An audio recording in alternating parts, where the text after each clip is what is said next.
Parliament का सरमाई इजलास आज से शुरू हो रहा है। अपोजिशन हुकूमत को घेरने के लिए तैयार है। जम्मू कश्मीर की सूरत हाल, इक्तिसादी सुस्त रवी, बेरोजगारी, महंगाई, फिजाई आलूदगी समेत कई मुद्दों को अपोजिशन पुरजोर अंदाज में उठाने की तैयारी कर चुका है। 13 दिसंबर तक चलने वाले इस इजलास में 27 बिल पेश किए जा सकते हैं। उनमें शहरियत तरमीमी बिल अहमियत का हामिल है। Data protection bill, anti maritime piracy bill समेत 25 से ज्यादा दिगर बिल पेश किए जा सकते हैं। 26 दिनों के इजलास के दौरान 20 नशिस्तें होंगी। वजीर आजम नरेंद्र मोदी ने ऐवान की कार्रवाई में अपोजिशन से तामीरी ताउन की अपील भी की है।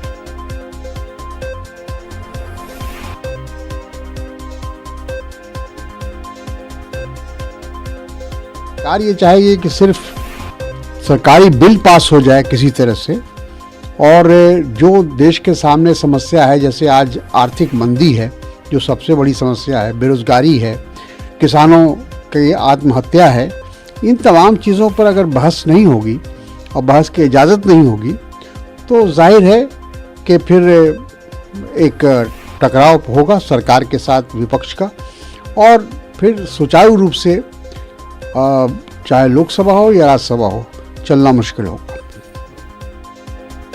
पूरे शुमाली खत्ते में शहरी तरमीमी बिल की शिद्दत से मुखालिफत की जा रही है। नॉर्थ ईस्ट स्टूडेंट्स ऑर्गेनाइजेशन ने आज खत्ते की तमाम रियासतों में राजभवन पर मुजाहरे करने का ऐलान किया है। गवर्नर के तवस्सुस से तंजीमें वजीर आजम और वजीर दाखिला अमित शाह को याददाश्त पेश करेंगी। तलबा तंजीमों ने मकामी बाशिंदों के साथ नाइंसाफी का इल्जाम लगाया है। इनका कहना है कि शहरियत तरमीमी बिल किसी सूरत में इन्हें मंजूर नहीं होगा। याद रहे कि नॉर्थ ईस्ट स्टूडेंट ऑर्गेनाइजेशन खित्ते की तलबा और समाजी तंजीमों का मुश्तरका प्लेटफॉर्म है, और ये बिल सरमाई इजलास में भी पेश किया जाना है, जिसको लेकर अपोजिशन की अगर बात करें तो हुकूमत को घेरने की पूरी तैयारी में है। चार जानिब से इस बिल को लेकर तशवीश का इजहार किया जा रहा है। ऐसे में देखना यह होगा कि सरमाई इजलास में जब इस बिल को पेश किया जाएगा किस तरह के हालात पैदा होंगे। शहरियत तरमीमी बिल के खिलाफ हालांकि आज एहतजाज भी किया जा रहा। नॉर्थ ईस्ट स्टूडेंट ऑर्गेनाइजेशन ने ऐलान किया है। अनूप गुप्ता हमारे साथ, हमारे नुमाइंदे जुड़ रहे हैं दिल्ली से। अनूप गुप्ता, आज से विंटर सेशन की शुरुआत हो रही है, सरमाई इजलास की शुरुआत हो रही है। ऐसे में कई बिल पेश किए जाने हैं सरकार की तरफ से, लेकिन सबसे अहम बिल की अगर बात करें तो वो बिल है सिटीजनशिप अमेंडमेंट बिल। इसको लेकर हम देख रहे हैं कि एहतजाज लगातार जारी है। ऐसे में अपोजिशन के सख्त तेवर हो सकते हैं। देखिए, संसद का शीतकालीन सत्र आज से शुरू हो रहा है, और जैसा कि आपने भी कहा, जो सिटीजन अमेंडमेंट बिल है वो सरकार के टॉप एजेंडे में है। सरकार की कोशिश है कि इस सत्र में नागरिकता संशोधन विधेयक जो पास करा ली जाए। लेकिन सबसे बड़ी मुसीबत यह है कि सरकार की जो सहयोगी पार्टियां हैं, असम गण परिषद, और वो भी इस बिल का विरोध करी, और जिस तरीके से नॉर्थ ईस्ट स्टेट के जो तमाम राजनीतिक पार्टियां हैं विरोध में खड़ी हो गई है। कह सकते हैं कि सरकार के लिए मुसीबत है। विपक्षी पार्टियां इसका विरोध कर ही रही है, इसके अलावा सरकार की सहयोगी पार्टियां भी इसका विरोध कर रही है। लेकिन पिछले 2 दिनों से हमने देखा कि लगातार सरकार की तरफ से विपक्ष को मनाने की कोशिश और विपक्ष के साथ रायशुमारी की कोशिश की गई है।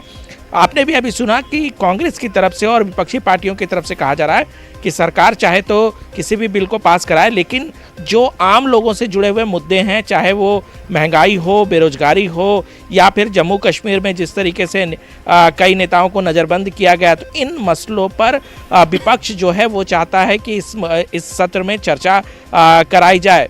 दूसरी तरफ सरकार की तरफ से ये आश्वस्त किया गया है विपक्ष को कि विपक्ष जिस भी मसले पर चर्चा चाहती है उस मसले पर चर्चा के लिए सरकार तैयार है। लेकिन इन सब के बीच ये देखना दिलचस्प होगा कि जो सरकार के टॉप एजेंडे पे है नागरिकता संशोधन बिल, वो किस तरीके से पास हो सकता है, क्योंकि इस पर अभी तक सत्ता पक्ष और विपक्ष और सरकार की जो सहयोगी पार्टियां हैं उस पर किसी तरह की सहमति नहीं बनी है। जी। अनूप, जिस तरह से अभी शुरुआत थी, अब क्योंकि शुरुआत आज से इजलास का हो रहा है, ऐसे में अपोजिशन पार्टियों के तेवर हमें देखने को मिल रहे हैं। ऐसे में ये बड़ा चैलेंज सरकार के सामने हो सकता है कि इस बिल को कैसे पास कराया जाए। बिल्कुल सरकार के सामने चुनौती है, क्योंकि देखिए सरकार की सहयोगी पार्टियां कई राजनीतिक पार्टियां हैं जो इसके विरोध में हैं। विपक्ष अब तक तैयार नहीं है इस बिल को पास कराने को लेकर। दूसरी तरफ जिस तरीके से पिछले दिनों बीजेपी और शिवसेना के बीच तल्खी आई है, ये कह सकते हैं कि शिवसेना इस बिल को लेकर के सरकार के साथ ना दे। तो तमाम चुनौतियां हैं, तमाम मुसीबतें हैं सरकार के सामने, लेकिन सरकार के एजेंडे पे ये टॉप पे है। सरकार चाहती है कि जो सिटीजनशिप अमेंडमेंट बिल है वो इसी मौजूदा सत्र में पास करा लिया जाए। सरकार की कोशिश है कि सभी राजनीतिक पार्टियों को ऑन बोर्ड किया जाए, सभी राजनीतिक पार्टियों को समझाने की कोशिश की जाए। इसके लिए सरकार ने ये भी फॉर्मूला तैयार किया है कि विपक्ष जिस भी मुद्दे पर चर्चा चाहती है उस मुद्दे पर सरकार चर्चा को तैयार है। चर्चा कराने से किसी भी तरीके से वो पीछे नहीं हटने जा रही है, लेकिन सरकार के जो टॉप एजेंडे पे है उस पर कम से कम विपक्ष का रुख जो है वह सकारात्मक हो।